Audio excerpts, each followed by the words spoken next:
मैं हूं तपेश जैन और हम लोग यहाँ पर डॉक्टर महेंद्र कुमार ठाकुर जी के पास में आए हैं। अभी उनको CSIR बहुत ही बड़ा ज्योतिष का जो होता है सेंटर फॉर एस्ट्रोनॉमिकल रिसर्च जो होती है वो संस्था टाटा नगर में एक बड़ा सम्मान आपको प्राप्त हुआ है। इसके अलावा आप साहित्यकार भी हैं। इसके पहले सेलटेक्स विभाग में आप डिप्टी कमिश्नर के पद पे एडिशनल कमिश्नर के रूप में आप रिटायर हुए हैं। 13 किताबें अभी तक आपकी प्रकाशित हो चुकी है। साहित्य में बड़ा नाम है। इसके अलावा ज्योतिष के हिसाब से भी देखा जाए तो ज्योतिष का बनारस में भारतीय ज्योतिष विद्वत परिषद है, उससे भी आपको सम्मानित मिला। बहुत सारी संस्थाओं से आपको सम्मान प्राप्त हुआ है। क्या कहेंगे ज्योतिष को लेकर? अभी देश दुनिया में बहुत सारी बातें होती हैं, बड़े कभी कभी लगता है कि ज्योतिष जो कहते हैं उनकी विश्वसनीयता पे भी सवाल उठाया जाता है। क्या आप कहेंगे इस पे? देखिए, ज्योतिष की विश्वसनीयता तो पूरी तरह से है, ज्योतिष शास्त्रियों की विश्वसनीयता नहीं है। क्योंकि आज ज्योतिष जो है, इसके पीछे बहुत सारे कारण। एक तो आजीविका का साधन हो गया है, तो आजीविका का साधन होना कोई बुरी बात नहीं है, लेकिन ज्योतिष के नाम पे बिजनेस और ठगी भी काफ़ी हो गई है। और जो क्लाइंट आपके पास आता है, जजमान आता है आपके पास में, जो परेशान होता है अधिकांशतः वही लोग ज़्यादा जाते हैं। तो उनकी परेशानी को दूर करने के बजाय हम उनको रत्न दे करके जिसके पास फाइनेंशियल पोजीशन अच्छी नहीं, उसको महंगे महंगे रत्न बता देंगे, वो भी सही शुद्ध रत्न नहीं मिलते हैं, तो उसका प्रभाव ही नहीं हो पाता। तो इसलिए जो है ज्योतिष शास्त्रियों में, जैसे एक आपको उदाहरण दे रहा हूँ, बीच में खूब चला काल सर्पयोग, काल सर्पयोग, काल सर्पयोग, उसके 108 प्रकार बना दिए गए। मेरा दावा है कि काल सर्प योग होता ही नहीं है। ज्योतिष के किसी भी मूल ग्रंथ में काल सर्प योग का उल्लेख नहीं है, केवल काल सर्प दोष का उल्लेख है, और जिसकी रेमेडी केवल जो है आपके महामृत्युंजय के अनुष्ठान से हो जाती है और राहु केतु की निगेटिविटी खत्म होती है, तो राजयोग देने वाले ग्रह भी अपना फल शुरू कर देते हैं। लेकिन काल सर्प की तथाकथित शांति से राजयोग देने वाले ग्रह भी लाख हो जाते हैं।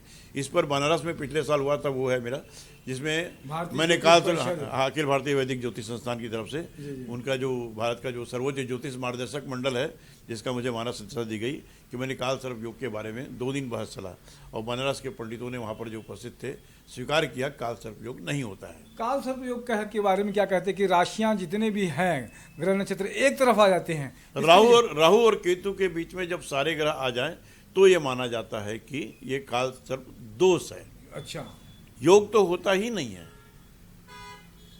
और क्या कहेंगे? आपने अच्छी बात कही कि ज्योतिष जो है अपने आप में विज्ञान है, उसकी विश्वसनीयता है, ज्योतिष शास्त्रों के नहीं है। ज्योतिष को अच्छा, इस पर मैं हर जगह बात उठाता हूँ। मैं जहाँ भी कॉन्फ्रेंस जाता हूँ, जैसे भी टाटा में गया, पिछले साल त्रिपुरा में गया था, अगरतला में, यहाँ पर कलकत्ता में भी, बांग्लादेश में भी, तो जो प्रोडिक्शन का जो है, मैं समझता हूँ ज्योतिष शास्त्र में इतना दम है कि हम ये बता सकते हैं कि किस तारीख को कितने बजकर कितने मिनट में कौन सी घटना होगी। लेकिन उसका जो फार्मूला है, तो जो हमारे जो डिफरेंट मरीज हैं, जिसमें ग्रहों की डिग्री कला विकला जो लिखी होती है कि शनि एक पंचांग में 29 तारीख को आ रहा है, दूसरे में 24 को आ रहा है, तीसरे में 31 का आ रहा है, तो इससे जो है एक भ्रम की स्थिति उत्पन्न हो जाती है। और एस्ट्रोनॉमी वाले जो बताते हैं कि ग्रहों की जो स्थिति है, जैसे हमारे डॉक्टर ओम प्रकाश पांडे जी जो नासा के वैज्ञानिक हैं, आजकल हर कार्यक्रम में लगभग उनसे मुलाकात हो रही है, उनसे भी मैंने निवेदन किया, तो उनका कहना है कि जो ग्रहों की स्थिति आज जो वास्तव में है वो, और जो मरीज में पंचांग में स्थिति वो, उसमें बहुत बड़ा फर्क है। और ज्योतिष शास्त्र की तो जब ग्रहों की स्थिति को हम सही पाएंगे ही नहीं, तो सही प्रेडिक्शन कहाँ से होगा? तो अगर सारे मरीज मिल करके और नासा का जो सॉफ्टवेयर है उनका, उसको मिला करके अगर पंचांग बनाया जाए तो फल कब मिलता है? जब किसी ग्रह की महादशा या अंतर्दशा चल रही हो, तो उसकी उच्च राशि में जब गुरु या सूर्य आएगा, उतनी डिग्री कला पर आएगा, तभी वो फल घटित होता है। अब उसी में डिफरेंस है तो कहाँ से आएगा? एक बात और भी देखा है मैंने, बहुत सारे लोगों को अपना सही समय जन्म का वो भी ध्यान नहीं रहता है। अभी तो खैर नए बच्चे आ रहे हैं तो नोट करते हैं कि कितने बजे उनका जन्म हुआ है, इसका भी बड़ा फर्क पड़ता है। टाइम गलत रहेगा तो 7 मिनट में बहुत बड़ा फर्क पड़ जाएगा। जैसे जुड़वा बच्चे होते हैं, अगर 7 मिनट का अंतर हो गया, मैंने 200 जुड़वा बच्चों पर रिसर्च किया है, अगर 7 मिनट से ज़्यादा का अंतर है तो बहुत सारी घटनाएं बदल जाएंगी। ऐसी दशा में आम जनमानस, जिसको बहुत सारे परेशान रहते हैं, जिनको लगता है कि अपने भाग्य की वजह से या किसी कर्म की वजह से उसका फल नहीं मिल पा रहा है, उनको क्या कहेंगे कि ज्योतिष के कैसे वो समाधान पा सकते हैं? उसके लिए है प्रश्न कुंडली का एक विधान किया गया है कि जिस समय जातक हमारे पास जिस मुद्रा में आता है उसके लक्षणों को देख करके और प्रश्न कुंडली में की स्थिति बना करके फिर उसके आधार पे उसके प्रश्न का उत्तर दिया जाता है। तो पहले प्रश्न का उत्तर सूर्य लग्न से और फिर चंद्रमा से ले करके 2-3 प्रश्नों का बहुत अच्छे से उत्तर और बहुत सटीक उत्तर दिया जा सकता है। लेकिन उस हाँ प्रश्न कुंडली बना के प्रश्न कुंडली से हाँ ये इससे हो सकता है। बड़ा सटीक उत्तर आता है। प्रश्न कुंडली बहुत ही विशेष थी। मैंने देखा है करीबन 99% से भी ज़्यादा मैंने इसमें रिजल्ट सही पाया है।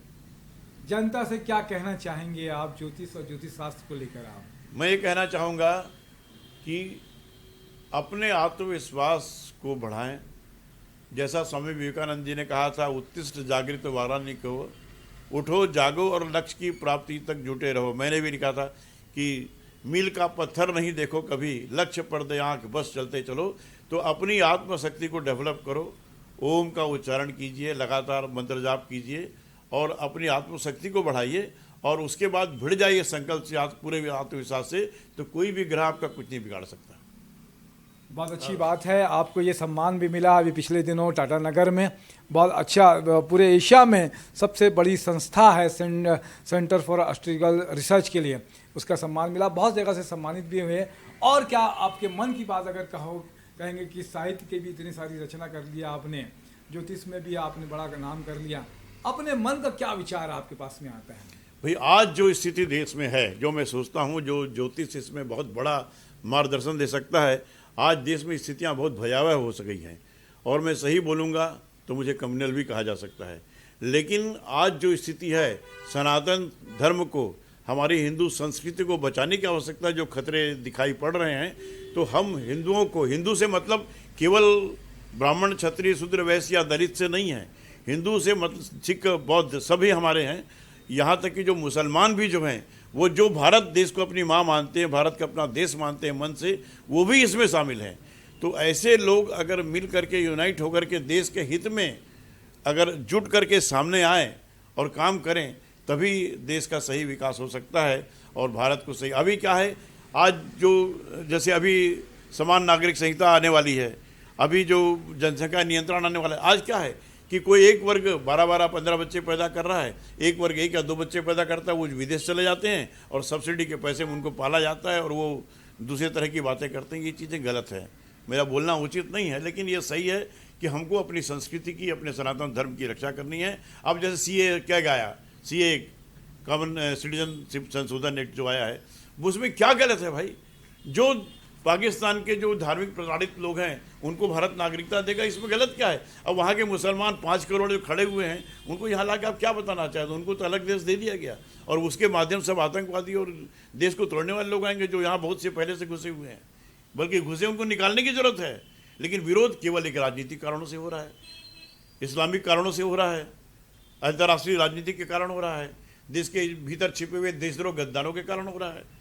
तो इसका हमको समर्थन करना चाहिए। एनआरसी की बात कांग्रेस ने ही शुरू की थी, राजीव गांधी के समय बात हुई और सारे पाकिस्तान के पास एनआरसी है, बांग्लादेश में एनआरसी है, हम करें तो गलत है। ये कौन सा हो रहा भाई? लोकसभा में बिल पास हो गया, आप विरोध के दादागिरी कर रहे हो, गुंडागर्दी कर रहे हो, ये नहीं होना चाहिए। इसके लिए हमारे हिंदू समाज को, जो भारत का अपना मानता है, एक होकर के आगे बढ़ के काम करना पड़ेगा और नहीं तो फिर देश का भविष्य तो बहुत उज्ज्वल है। भारत का भविष्य कोई माई का लाल रोक नहीं सकता। मैं देखा हूँ, मैंने बांग्लादेश में भविष्यवाणी की थी कि 2026 तक पाकिस्तान खत्म हो जाएगा और 2019 में इसकी शुरुआत होगी, जिसका शुरुआत हो चुका है। और उस लेक्चर को हमारे एस.के. शास्त्री जो फाउंडर डायरेक्टर हैं, सेक्रेटरी जनरल है इंडिया के, उन्होंने बांग्ला में ट्रांसलेशन करके वहाँ बोला था। वो पूरा सही जा रहा है। बहुत अच्छी बात है। हम सब भारतवासियों को, जो हिंदू है, हमारा हिंदुस्तान नाम था, हिंदू संस्कृति अपने आप में ही विराट है, बहुत ही विशाल है और इसका लोहा पूरा विश्व मानता है कि जो भारतीय गणना है, काल गणना या जैसी ज्योतिष शास्त्र है, वो आज भी सटीक है, बहुत ही उत्तम है और यहाँ की संस्कृति भी निश्चित रूप से बहुत अच्छी है। तो इस रच बच कर रहें, बहुत अच्छी है। में जो पहली किताब थी मैदानों की जी, वो नासा के वैज्ञानिकों के पास है, हमारे यहाँ नहीं है वो किताब, मूल किताब। तो ये सारी चीज़ों को सहेजने की ज़रूरत है। आपने समय दिया, इसके लिए धन्यवाद। और मेरे साथ में निशा द्विवेदी भी है, उनका भी धन्यवाद। जय जोहार, जय छत्तीसगढ़। आपका भी आभार जी।